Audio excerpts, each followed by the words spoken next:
If you want to guarantee that you are the most unhireable or the most fireable individual in your company, make sure to keep that nasty ass attitude. And y'all know what I'm talking about.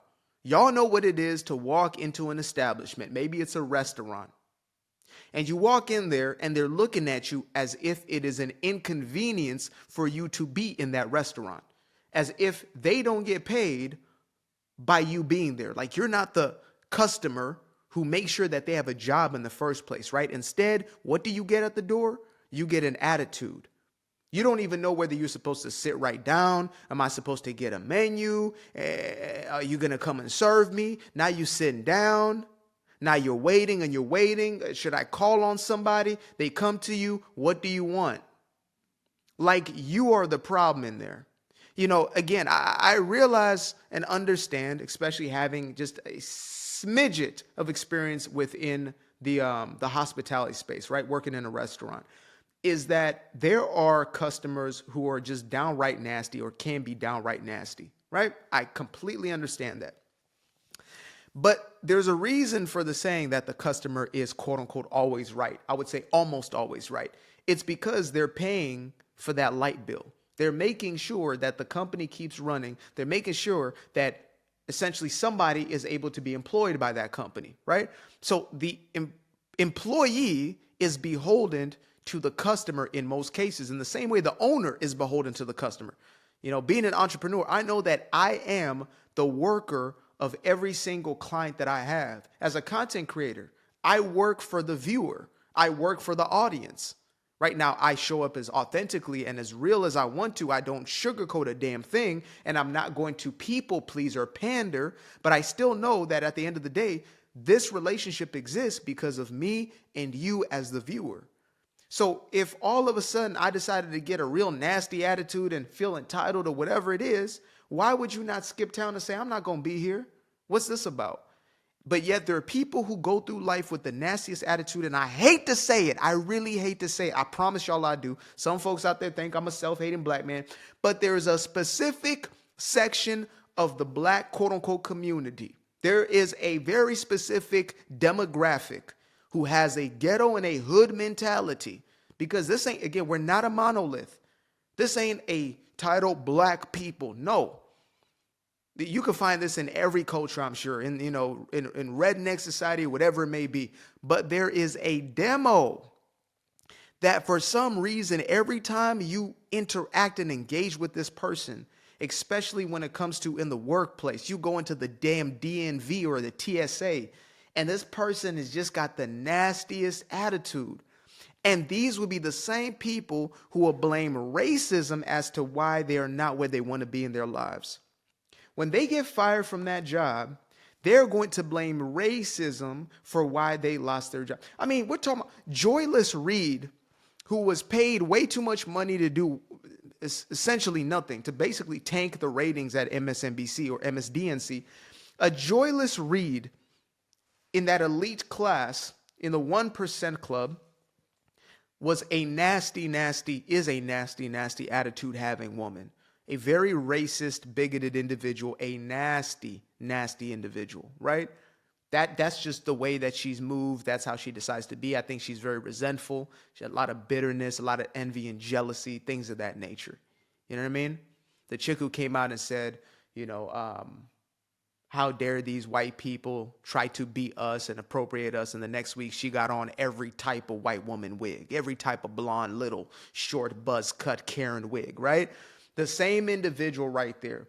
She has the audacity to say, I got let go from my network because it's a race thing. The reason why people don't want to tune in is because of race. These are the individuals who actually, you can't decipher that your own vile nature, like you are impossible to watch. You're impossible to do business with. I have tried to do business with people who look like me for so long on the basis of just looking like me, which is the most stupid and foolish idea ever, mind you, right? That's actually it's segregation if nothing else, right? I try to do that in order to quote unquote give back or be a part of it, support one another. We're quote unquote all in this together. No, we ain't. And you know what I found out real fast? is that in so many cases, and I can name specific situations where those were the hardest business relationships to have. Those were the hardest business relationships to have. There was entitlement, there was attitude, and even with that, I could maybe put up with a certain level of insubordination if it wasn't for the money situation. Like this, well, you're my people. It's almost treating you like you're the damn cousin. So, cut the price for me. Like, oh man, I ain't got it right now. What do you mean you ain't got it right now? I was making content in the beginning of my marketing career. And so I'll make videos, etc. And, some of my early clients, I'm not going to name names or even say industries, but, oh man, I ain't got it. What do you mean you ain't got it? Like, what does that mean? I mean, to one point where a guy literally just finessed me, didn't even pay me at all. And he was making significant money. He was the owner of his own establishment and, had others working for him, et cetera. Never paid me. And that day I learned one of the hardest lessons. I said, you got to separate yourself from this mentality of, we need to stay. Who is we? I want to work with people who are trustworthy. I want to work with people who align with my values, not off the basis of, an external marker, not off the basis of identity, quote unquote identity or identity politics, as it's now referred to.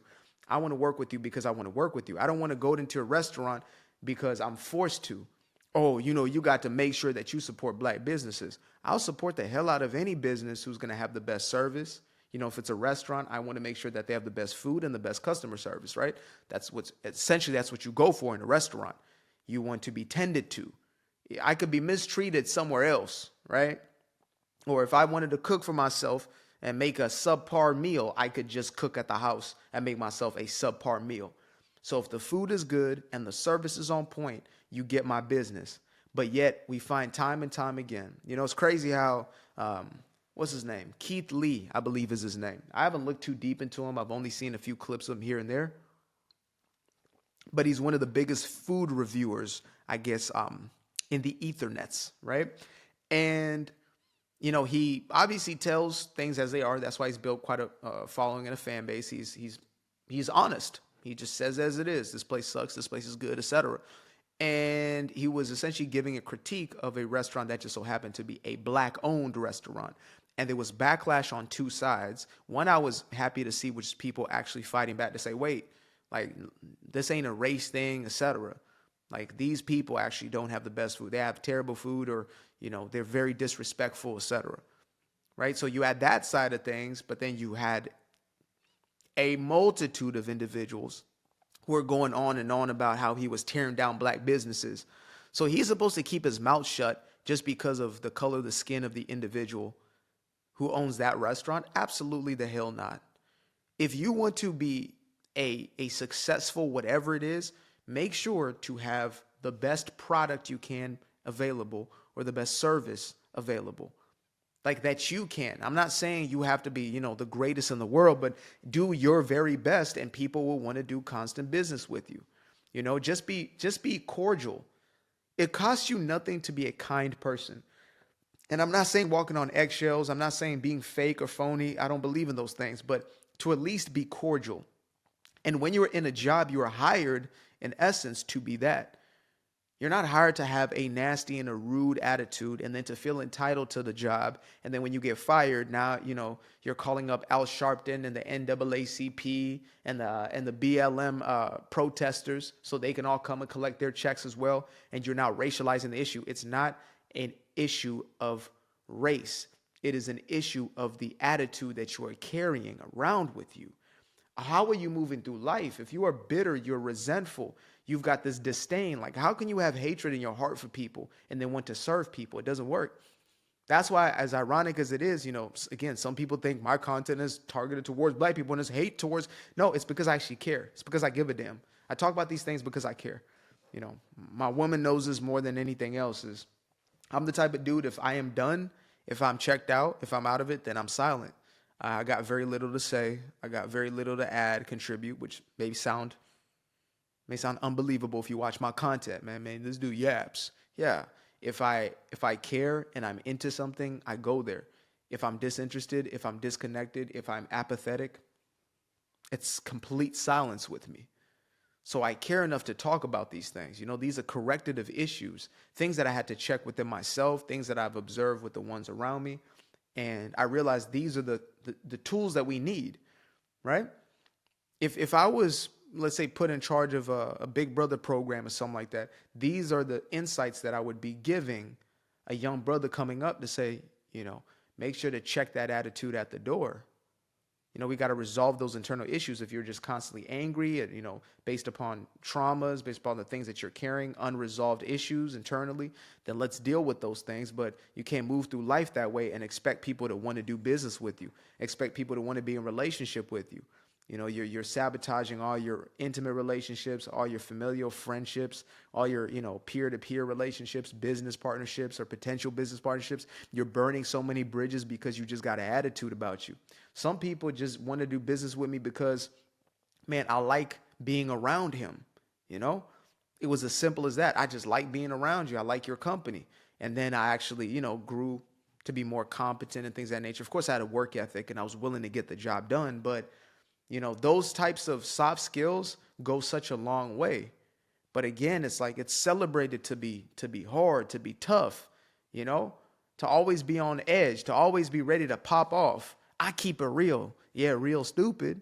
I forgot who said that. That's it's stuck in my brain. There's certain I'm gonna say brain worms, but there's certain ideas that are lodged into my brain, and that's one. I'm keeping it real. Real stupid. I think that's Chris Rock. That has to be Chris Rock. When keeping it real goes wrong or something like that. Yeah. There's no point in that. There's no point. There's no point in keeping that.